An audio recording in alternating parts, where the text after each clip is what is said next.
Hello and welcome to the channel. I am Braggy. Now today we're going to have a bit more of an in-depth look about this helmet, why I love it and why I dislike this helmet. So as you can see in my hands, I have one of my many helmets I own in my collection, and this is a very nice helmet. I must say I do like it in many a way, but there's parts about this helmet which I don't like, which I will talk about in the video as we go along. Now this is a helmet inspired by the Valsgärde helmets from Sweden, and also inspired by, I would guess, the Sutton Hoo helmet to a certain degree as well. So yes, you could say it's a Vendel helmet, but you could also use it as an Anglo-Saxon helmet. You couldn't really get away with it being Viking. It's not the same style of Viking helmets, and I'm sure you agree it is a nice bit of kit. Now, I've had this helmet for quite a few years.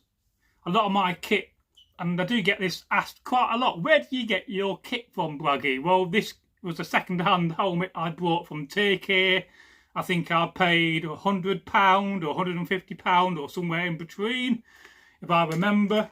And it is made in America. It is an American-made helmet. One of the only helmets I have in my collection that is made in the United States of America. And I must say, there's some really fantastic craftsmen out there in America making some really wonderful Viking kit, and Anglo-Saxon and of course Vendel. It has a full face plate which gives you some protection, which is one of the reasons why I don't like it, because when it sits on your face it squashes your nose. In fact, I had my neighbour around the other day, Mick, and he tried it on and he says, oh good God, he says, this really squashes your nose down, it's not very comfy to wear. In fact, I'll demonstrate wearing it in a few minutes. And it's very true. This bit of the helmet really wants knocking forward about, well, at least half an inch, just to give your nose a bit more clearance, so that when you're wearing it, it doesn't feel like you're squashing your nose in, but it really does. And I think that's a very important aspect about Viking helmets and Anglo-Saxon helmets and your kit, is that it must fit you perfectly and feel comfy on your body. And I've stressed this before in many videos, that when you buy something, it's great buying something online, but you're not sure what you're getting. You're not sure whether a helmet you buy online is going to fit you correctly. If it does, that's a bonus. So if you can, go and buy a helmet in actual person. If you go to one of the many reenactment events or reenactment markets, we have two big ones in the UK. I've not been for many years, and at some point, maybe next year, I may go and start buying a few more bits to add to the channel, so I can talk about more fantastic bits of medieval equipment, including later medieval equipment, which I don't have a lot of. So I will put this on and demonstrate it. And another thing which I don't like about his helmet is that it doesn't sit very well on your head. It does have a full leather inside, which does help, but it does really want at some point pack it out with some, in my mind, I'll probably get some loose sheep fur and pack it out with some fur from a sheep. But you could use wool.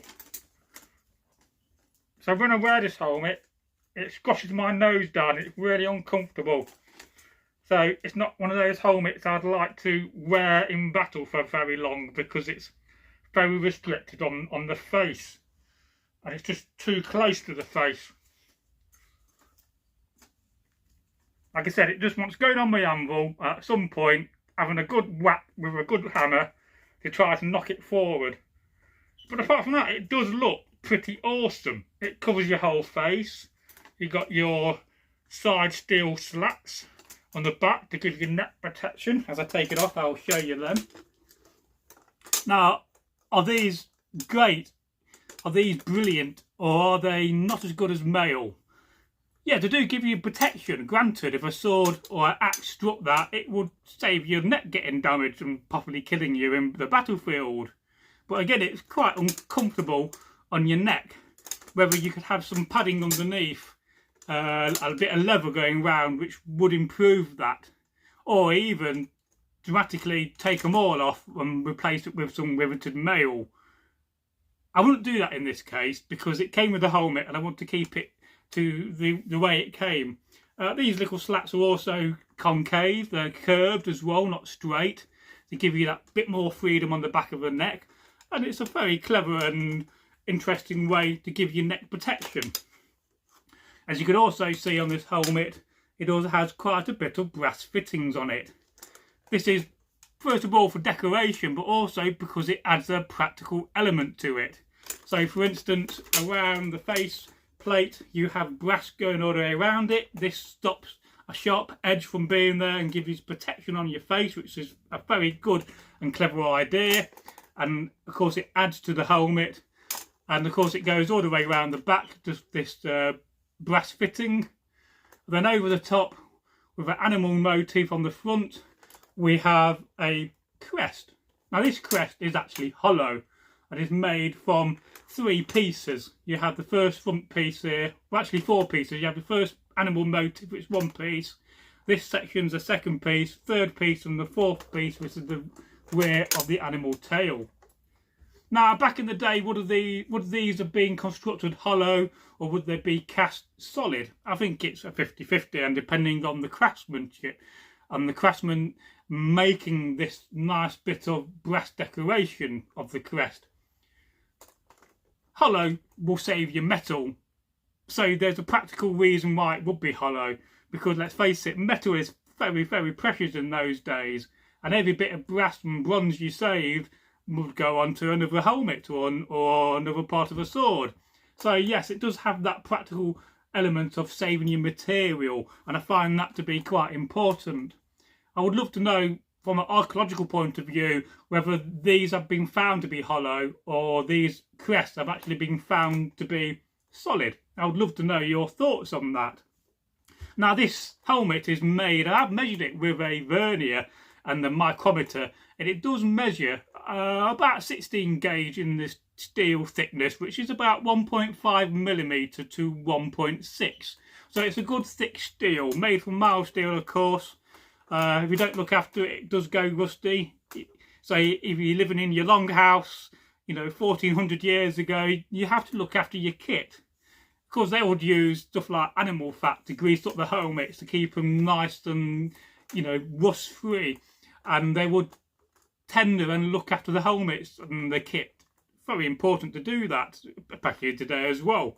And one of the problems I have is because I got so much Viking and Anglo-Saxon kit, I can't look after all of it. So at times, some of my stuff does go rusty, but always every year go around and make sure that any rust is dealt with. And I got various techniques for doing that, and perhaps that's something we could demonstrate on a video later down the line. So yes, now you may be wondering, well, what century does this helmet belong to? Well, the Valsgärde or the Vendel helmets from Sweden, they date to the 8th century. And there's quite a few of them. They're absolutely stunning. I don't own any of them. I know Turkey has quite a few. And if I had the money, I would definitely invest in buying some reproduction copies, as I drink my cup of tea, as I'm English. But this is ideal for I would say the 8th century, definitely for the 8th century.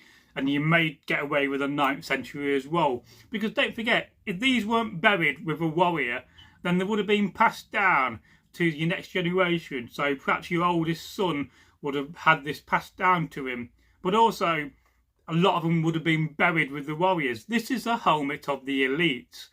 And what I mean by that, it is the helmet of wealthy and rich warriors. Warriors that have the coin, the land, and the power to own such a piece of equipment. It basically says, look at me, I'm wealthy, I can afford to put metal on my head and have a really decent helmet.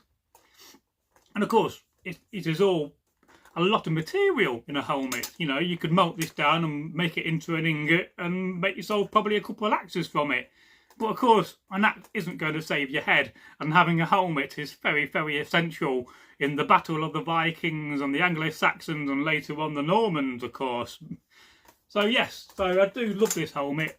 And what I don't like about it is the fact that it rubs up against your face and is very restrictive.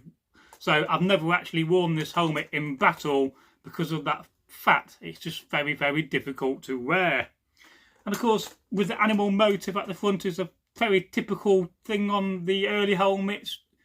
Decoration says a lot. It also tells a story. and animal motifs are a very fascinating and a wonderful thing, and it's amazing how we see them progress from the early Anglo-Saxon times and later on through the Vikings and then to the Normans.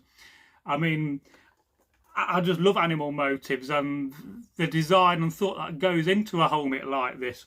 So, of course, it has a riveted construction, these helmets. It'll be made out of, I think in this case, it's 2 half plates riveted together with a band going around, which is the typical construction. Sometimes there'll be quarter plates, but there's no band going over. So this is 2 half plates that have been made and worked on a forge.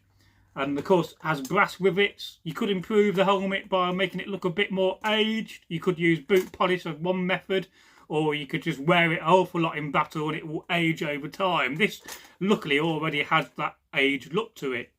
I can't really tell you how old it is. I'd love to know, you know, how old it is. I reckon it's got to be 15 to 20 years old, this helmet. And could be even older, because you can never quite tell from a helmet how old they are. Again, it has leather chin straps, which are very essential, and quite a nice plain buckle made from bronze or brass. And inside it has a leather, I can't say that word then, has a leather insert.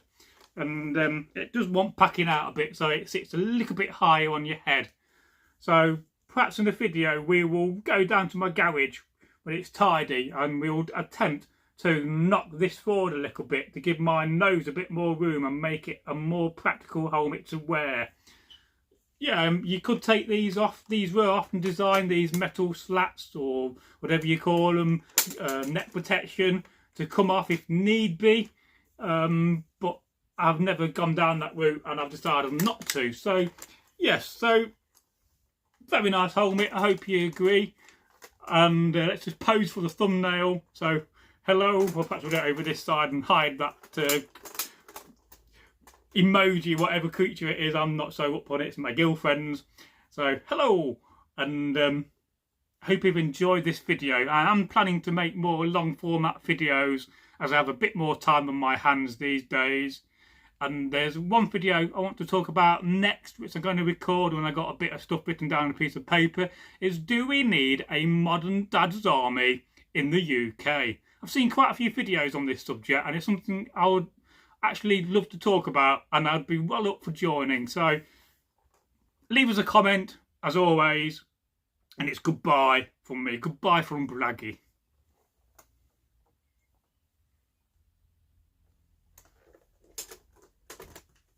Good helmet.